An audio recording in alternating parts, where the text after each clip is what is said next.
قال الملأ الذين استكبروا من قومه لنخرجنك يا شعيب والذين آمنوا معك من قريتنا أو لتعودن في ملتنا قال أولو كنا كارهين قد افترينا على الله كذبا إن عدنا في ملتكم بعد إذ نجانا الله منها وما يكون لنا أن نعود فيها إلا أن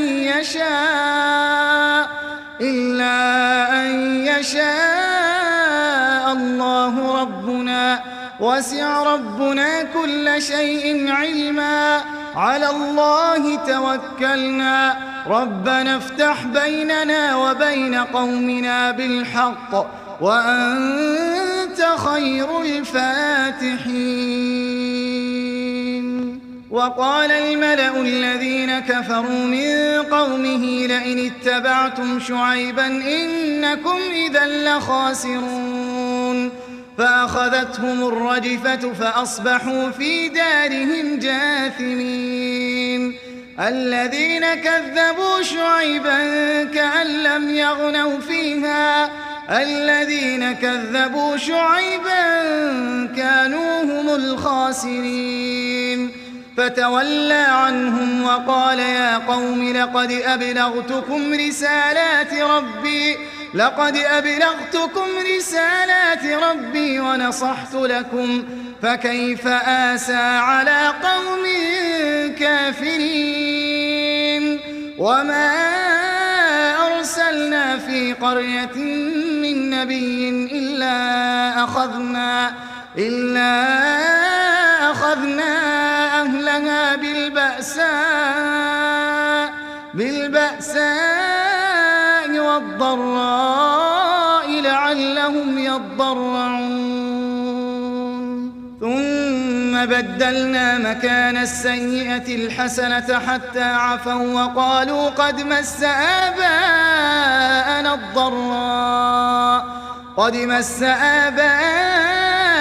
الضراء والسراء فأخذناهم بغتة وهم لا يشعرون. ولو أن أهل القرى آمنوا واتقوا لفتحنا عليهم بركات من السماء والأرض ولكن كذبوا فأخذناهم بما كانوا يكسبون. أفأمن أهل القرى أن يأتيهم بأسنا بياتا وهم نائمون أوأمن أهل القرى أن يأتيهم بأسنا ضحى وهم يلعبون. أفأمنوا مكر الله فلا يأمن مكر الله إلا القوم الخاسرون. أولم يهد للذين يرثون الأرض من بعد أهلها أن لو نشاء أصبناهم بذنوبهم ونطبع على قلوبهم فهم لا يسمعون. تلك القرى نقص عليك من أنبائها ولقد جاءتهم رسلهم بالبينات فما كانوا ليؤمنوا بما كذبوا من قبل كذلك يطبع الله على قلوب الكافرين. وما وجدنا لأكثرهم من عهد وإن وجدنا أكثرهم لفاسقين. ثم بعثنا من بعدهم موسى بآياتنا إلى فرعون وملئه فظلموا بها فانظر كيف كان عاقبة المفسدين. وقال موسى يا فرعون إني رسول من رب العالمين حقيق على أن لا أقول على الله إلا الحق قد جئتكم ببينة من ربكم فأرسل معي بني إسرائيل. قال إن كنت جئت بآية فأت بها إن كنت من الصادقين. فألقى عصاه فإذا هي ثعبان مبين ونزع يده فإذا هي بيضاء للناظرين. قال الملأ من قوم فرعون إن هذا لساحر عليم يريد أن يخرجكم من أرضكم فماذا تأمرون؟ قالوا أرجه وأخاه وأرسل في المدائن حاشرين يأتوك بكل ساحر عليم. وجاء السحرة فرعون قالوا إن لنا لأجرا إن كنا نحن الغالبين. قال نعم وإنكم لمن المقربين. قالوا يا موسى إما أن تلقي وإما أن نكون نحن الملقين. قال ألقوا فلما ألقوا سحروا أعين الناس واسترهبوهم وجاءوا بسحر عظيم. وأوحينا إلى موسى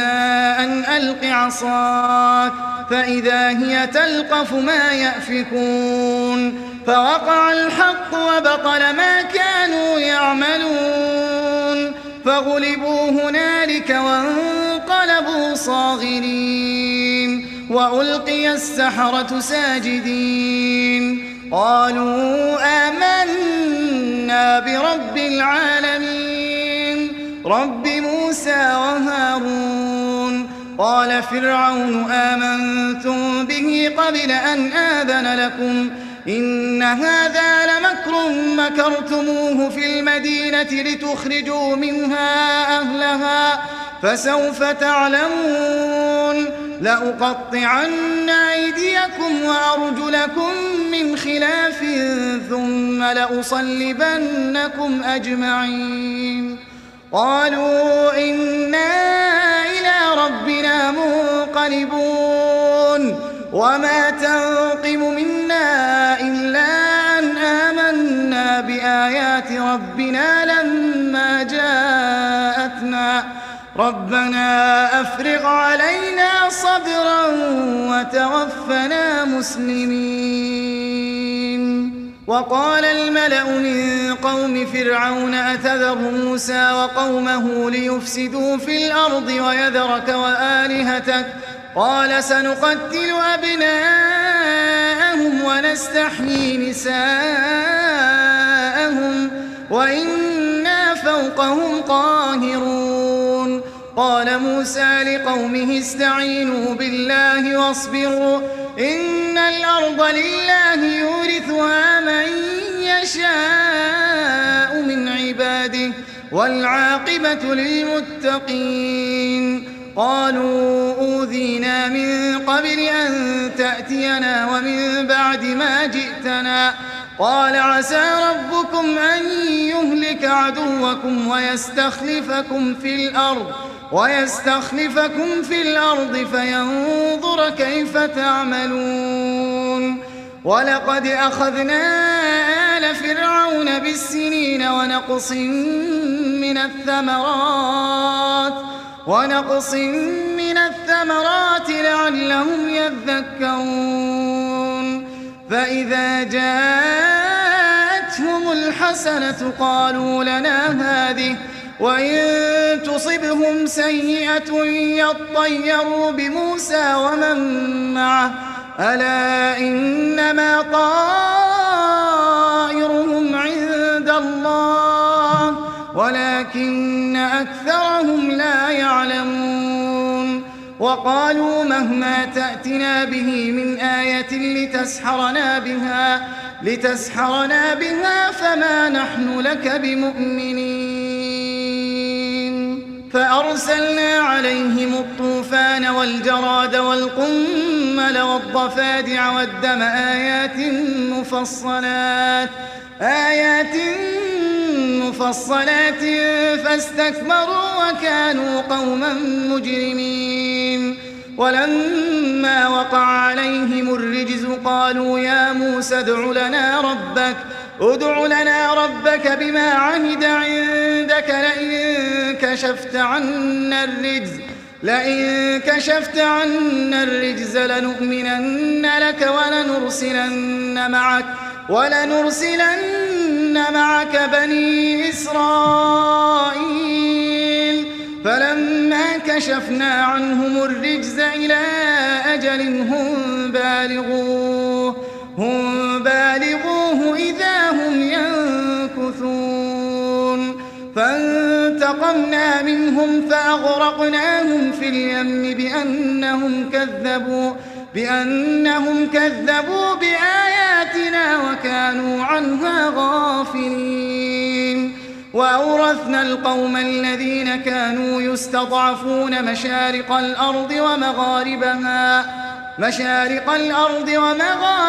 التي باركنا فيها وتمت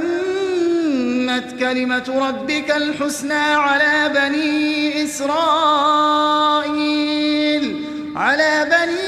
إسرائيل بما صبروا ودمرنا ما كان يصنع فرعون وقومه وما كانوا يعرشون وجاوزنا ببني إسرائيل البحر فاتوا على قوم يعكفون على أصنام لهم قالوا يا موسى اجعل لنا إلها كما لهم آلهة قال إنكم قوم تجهلون إن هؤلاء متبر ما هم فيه وباطل ما كانوا يعملون قال أغير الله أبغيكم إلها وهو فضلكم على العالمين وإذ أنجيناكم من آل فرعون يسومونكم سوء العذاب يقتلون أبناءكم ويستحيون نساءكم وفي ذلكم بلاء من ربكم عظيم وواعدنا موسى 30 ليلة وأتممناها ب10 فتم ميقات ربه 40 ليلة وقال موسى لأخيه هارون اخلفني في قومي وأصلح ولا تتبع سبيل المفسدين ولما جاء موسى لميقاتنا وكلمه ربه قال رب أرني أنظر إليك قال لن تراني ولكن انظر إلى الجبل فإن استقر مكانه فسوف تراني فلما تجلى ربه للجبل جعله دكا وخر موسى صعقا فلما أفاق قال سبحانك تبت إليك وأنا أول المؤمنين قال يا موسى إني اصطفيتك على الناس برسالاتي وبكلامي فخذ ما آتيتك وكن من الشاكرين وكتبنا له في الألواح من كل شيء موعظة وتفصيلا لكل شيء فخذها بقوة وأمر قومك يأخذوا بأحسنها سأريكم دار الفاسقين سأصرف عن آياتي الذين يتكبرون في الأرض بغير الحق وإن يروا كل آية لا يؤمنوا بها وإن يروا سبيل الرشد لا يتخذوه سبيلا وإن يروا سبيل الغي يتخذوه سبيلا ذلك بأنهم كذبوا بآياتنا وكانوا عنها غافلين والذين كذبوا بآياتنا ولقاء الآخرة حبطت أعمالهم هل يجزون إلا ما كانوا يعملون واتخذ قوم موسى من بعده من حليهم عجلا جسدا له خوار ألم يروا أنه لا يكلمهم ولا يهديهم سبيلا اتخذوه وكانوا ظالمين ولما سقط في أيديهم ورأوا أنهم قد ضلوا قالوا لئن لم يرحمنا ربنا ويغفر لنا لنكونن من الخاسرين ولما رجع موسى إلى قومه غضبان أسفا قال بئس ما خلفتموني من بعدي أعجلتم أمر ربكم وألقى الألواح وأخذ برأس أخيه يجره إليه قال ابن إن القوم استضعفوني وكادوا يقتلونني فلا تشمت بي الأعداء ولا تجعلني مع القوم الظالمين قال رب اغفر لي ولأخي وأدخلنا في رحمتك وأنت أرحم الراحمين إن الذين اتخذوا العجل سينالهم غضب من ربهم وذلة في الحياة الدنيا وكذلك نجزي المفترين والذين عملوا السيئات ثم تابوا من بعدها وآمنوا إن ربك من بعدها لغفور رحيم ولما سكت عن موسى الغضب أخذ الألواح وفي نسختها هدى ورحمة للذين هم لربهم يرهبون واختار موسى قومه 70 رجلا لميقاتنا فلما أخذتهم الرجفة قال رب لو شئت أهلكتهم من قبل وإياي أتهلكنا بما فعل السفهاء منا إن هي إلا فتنتك تضل بها من تشاء وتهدي من تشاء أنت ولينا فاغفر لنا وارحمنا وأنت خير الغافرين واكتب لنا في هذه الدنيا حسنة وفي الآخرة إنا هدنا إليك قال عذابي أصيب به من أشاء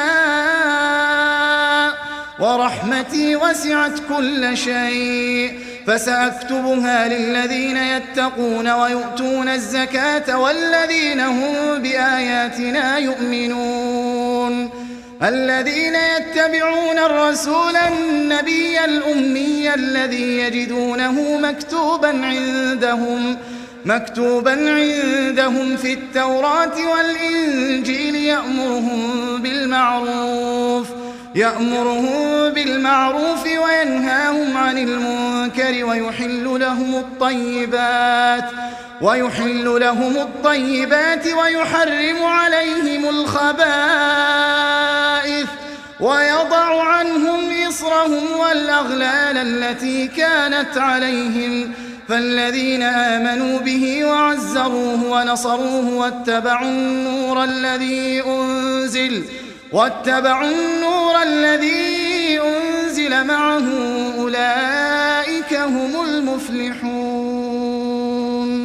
قل يا أيها الناس إني رسول الله إليكم جميعا الذي له ملك السماوات والأرض لا إله إلا هو يحيي ويميت فآمنوا بالله ورسوله النبي الأمي الذي يؤمن بالله وكلماته واتبعوه لعلكم تهتدون. ومن قوم موسى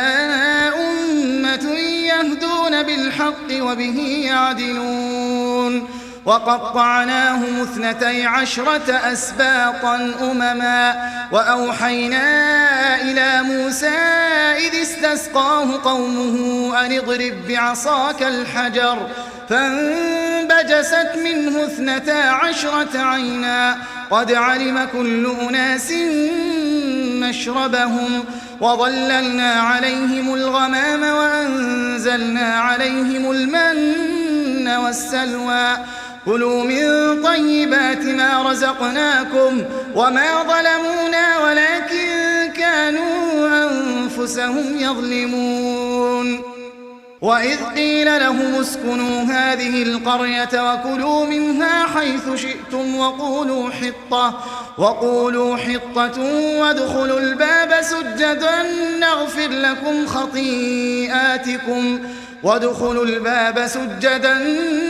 لكم خطيئاتكم سنزيد المحسنين. فبدل الذين ظلموا منهم قولا غير الذي قيل لهم فأرسلنا عليهم رجزا من السماء بما كانوا يظلمون. واسألهم عن القرية التي كانت حاضرة البحر إذ يعدون في السبت إذ تأتيهم حيتانهم يوم سبتهم شرعا ويوم لا يسبتون لا تأتيهم كذلك نبلوهم بما كانوا يفسقون. وإذ قالت أمة منهم لم تعظون قوما الله مهلكهم أو معذبهم عذابا شديدا قالوا معذرة إلى ربكم ولعلهم يتقون. فلما نسوا ما ذكروا به أنجينا الذين ينهون عن السوء وأخذنا الذين ظلموا بعذاب بئيس بما كانوا يفسقون. فلما عتوا عما نهوا عنه قلنا لهم كونوا قردة خاسئين. وإذ تأذن ربك ليبعثن عليهم إلى يوم القيامة من يسومهم سوء العذاب إن ربك لسريع العقاب وإنه لغفور رحيم. وقطعناهم في الأرض أمما منهم الصالحون ومنهم دون ذلك وبلوناهم بالحسنات والسيئات لعلهم يرجعون. فخلف من بعدهم خلف ورثوا الكتاب يأخذون عرض هذا الأدنى ويقولون سيغفر لنا وإن يأتهم عرض مثله يأخذوه. ألم يؤخذ عليهم ميثاق الكتاب ألا يقولوا على الله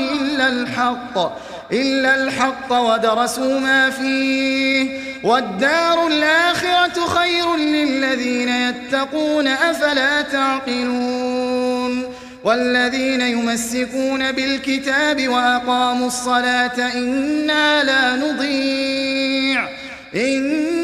لا نضيع أجر المصلحين. وإذ نتقنا الجبل فوقهم كأنه ظلة وظنوا أنه واقع بهم خذوا ما آتيناكم بقوة واذكروا ما فيه لعلكم تتقون وإذ أخذ ربك من بني آدم من ظهورهم ذريتهم وأشهدهم على أنفسهم ألست بربكم قالوا بلى شهدنا أن تقولوا يوم القيامة إنا كنا عن هذا غافلين أو تقولوا إنما أشرك آباؤنا من قبل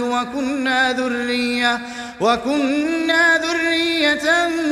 من بعدهم أفتهلكنا بما فعل المبطلون وكذلك نفصل الآيات ولعلهم يرجعون واتل عليهم نبأ الذي آتيناه آياتنا فانسلخ منها فأتبعه الشيطان فكان من الغاوين ولو شئنا لرفعناه بها ولكنه أخلد إلى الأرض واتبع هواه فمثله كمثل الكلب إن تحمل عليه يلهث أو تتركه يلهث ذلك مثل القوم الذين كذبوا بآياتنا فاقصص القصص لعلهم يتفكرون ساء مثلا القوم الذين كذبوا بآياتنا وأنفسهم كانوا يظلمون من يهد الله فهو المهتدي ومن يضلل فأولئك هم الخاسرون ولقد ذرأنا لجهنم كثيرا من الجن والإنس لهم قلوب لا يفقهون بها ولهم أعين لا يبصرون بها ولهم آذان لا يسمعون بها أولئك كالأنعام بل هم أضل أولئك هم الغافلون ولله الأسماء الحسنى فادعوه بها وذروا الذين يلحدون في أسمائه سيجزون ما كانوا يعملون وممن خلقنا أمة يهدون بالحق وبه يعدلون والذين كذبوا بآياتنا سنستدرجهم من حيث لا يعلمون وأملي لهم إن كيدي متين أولم يتفكروا ما بصاحبهم من جنة إن هو إلا نذير مبين أولم ينظروا في ملكوت السماوات والأرض وما خلق الله من شيء وأن عسى أن يكون قد اقترب أجلهم فبأي حديث بعده يؤمنون من يضلل الله فلا هادي له ويذرهم في طغيانهم يعمهون يسألونك عن الساعة أيان مرساها قل إنما علمها عند ربي لا يجليها لوقتها إلا هو ثقلت في السماوات والأرض لا تأتيكم إلا بغتة يسألونك كأنك حفي عنها قل إنما علمها عند الله ولكن أكثر الناس لا يعلمون قل لا أملك لنفسي نفعا ولا ضرا إلا ما شاء الله ولو كنت أعلم الغيب لاستكثرت من الخير وما مسني السوء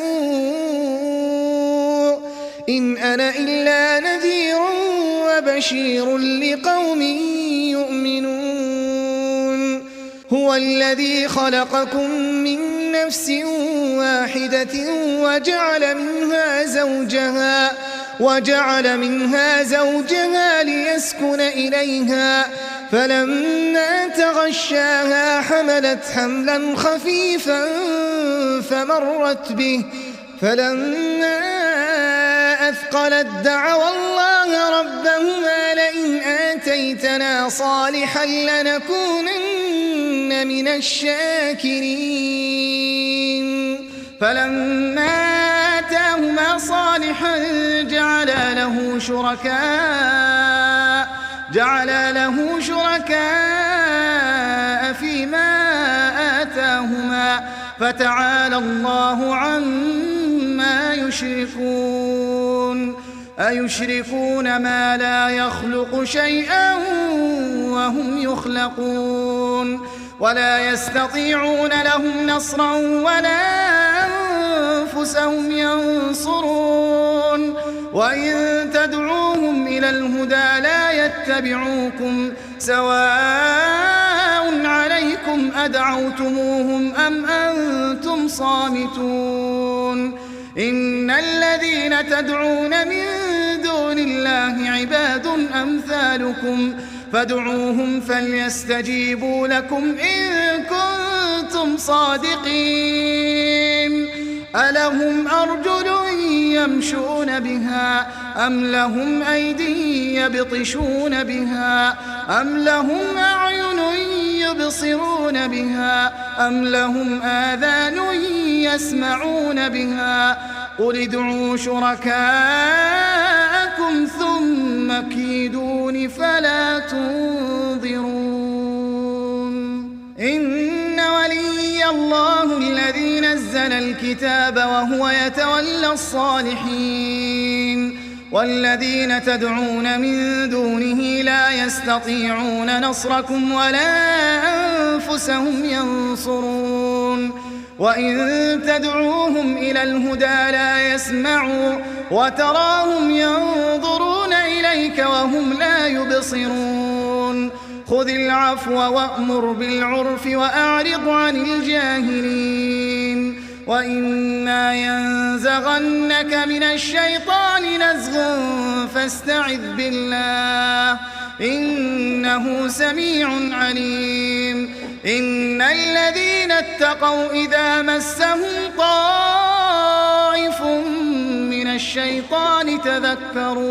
تذكروا فإذا هم مبصرون وإخوانهم يمدونهم في الغي ثم لا يقصرون وإذا لم تأتهم بآية قالوا لولا اجتبيتها قل إنما أتبع ما يوحى إلي من ربي هذا بصائر من ربكم وهدى ورحمة لقوم يؤمنون وإذا قرئ القرآن فاستمعوا له وأنصتوا لعلكم ترحمون واذكر ربك في نفسك تضرعا وخيفة ودون الجهر من القول بالغدو والآصال ولا تكن من الغافلين إن الذين عند ربك لا يستكبرون عن عبادته ويسبحونه وله يسجدون. بسم الله الرحمن الرحيم. يسألونك عن الأنفال قل الأنفال لله والرسول فاتقوا الله وأصلحوا ذات بينكم وأطيعوا الله ورسوله إن كنتم مؤمنين. إنما المؤمنون الذين إذا ذكر الله وجلت قلوبهم وإذا تليت عليهم آياته زادتهم إيمانا وعلى ربهم يتوكلون.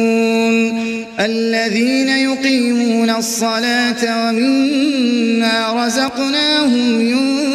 ينفقون أولئك هم المؤمنون حقا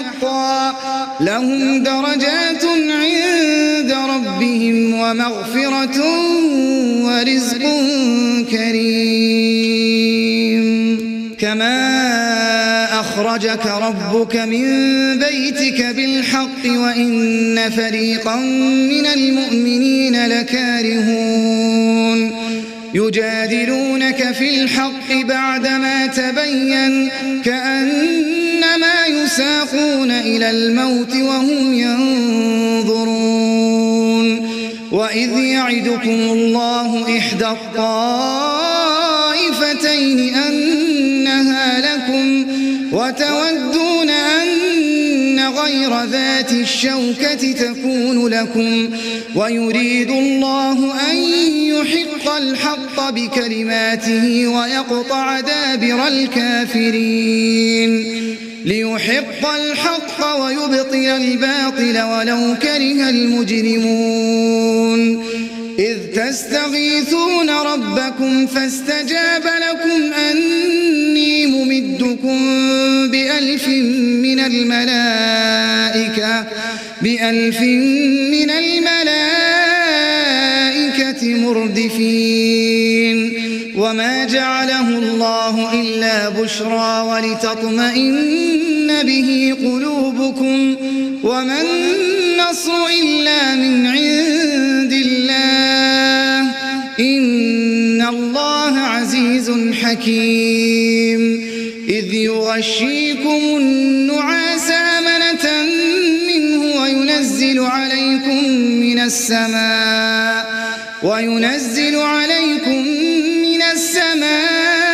ماء ليطهركم به ويذهب عنكم رجز الشيطان وليربط على قلوبكم ويثبت به الأقدام. إذ يوحي ربك إلى الملائكة أني معكم فثبتوا الذين آمنوا سألقي في قلوب الذين كفروا الرعب فاضربوا فوق الأعناق واضربوا منهم كل بنان. ذلك بأنهم شاقوا الله ورسوله ومن يشاقق الله ورسوله فإن الله شديد العقاب. ذلكم فذوقوه وأن للكافرين عذاب النار. يا أيها الذين آمنوا إذا لقيتم الذين كفروا زحفا فلا تولوهم الأدبار ومن يولهم يومئذ دبره إلا متحرفا لقتال أو متحيزا إلى فئة فقد باء بغضب من الله ومأواه جهنم وبئس المصير. فلم تقتلوهم ولكن الله قتلهم وما رميت إذ رميت ولكن الله رمى وليبلي المؤمنين منه بلاء حسنا إن الله سميع عليم. ذلكم وأن الله موهن كيد الكافرين. إن تستفتحوا فقد جاءكم الفتح وإن تنتهوا فهو خير لكم وإن تعودوا نعد ولن تغني عنكم فئتكم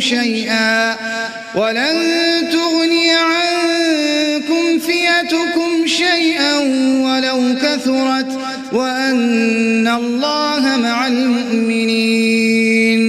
يا أيها الذين آمنوا أطيعوا الله ورسوله ولا تولوا عنه وأنتم تسمعون ولا تكونوا كالذين قالوا سمعنا وهم لا يسمعون إن شر الدواب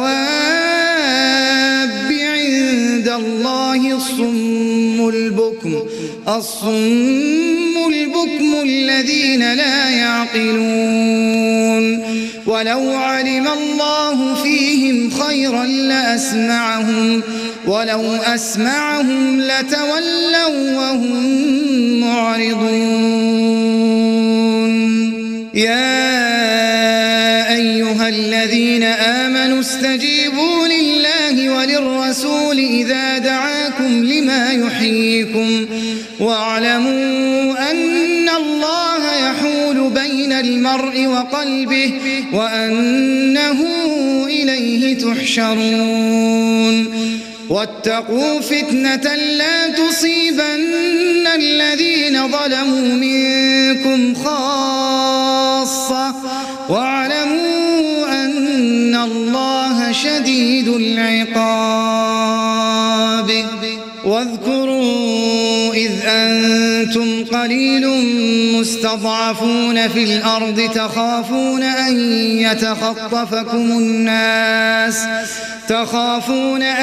يتخطفكم الناس فآواكم وأيدكم بنصره ورزقكم من الطيبات لعلكم تشكرون يا أيها الذين آمنوا لا تخونوا الله والرسول وتخونوا أماناتكم وأنتم تعلمون واعلموا أنما أموالكم وأولادكم فتنة وأن الله عنده أجر عظيم يا أيها الذين آمنوا إن تتقوا الله يجعل لكم فرقانا ويكفر عنكم سيئاتكم ويغفر لكم والله ذو الفضل العظيم وإذ يمكر بك الذين كفروا ليثبتوك أو يقتلوك أو يخرجوك ويمكرون ويمكر الله والله خير الماكرين وإذا تتلى عليهم آياتنا قالوا قد سمعنا لو نشاء لقلنا مثل هذا إن هذا إلا أساطير الأولين وإذ قالوا اللهم إن كان هذا هو الحق من عندك فأمطر علينا حجارة من السماء أو ائتنا بعذاب أليم وما كان الله ليعذبهم وأنت فيهم وما كان الله معذبهم وهم يستغفرون وما لهم ألا يعذبهم الله وهم يصدون عن المسجد الحرام وما كانوا أولياءه إن أولياؤه إلا المتقون ولكن أكثرهم لا يعلمون وما كان صلاتهم عند البيت إلا مكاء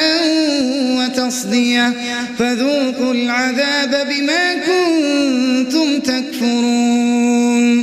إن الذين كفروا ينفقون أموالهم ليصدوا عن سبيل الله فسينفقونها ثم تكون عليهم حسرة ثم يغلبون والذين كفروا إلى جهنم جهنم يحشرون ليميز الله الخبيث من الطيب ويجعل الخبيث بعضه على بعض فيركمه جميعا فيجعله في جهنم أولئك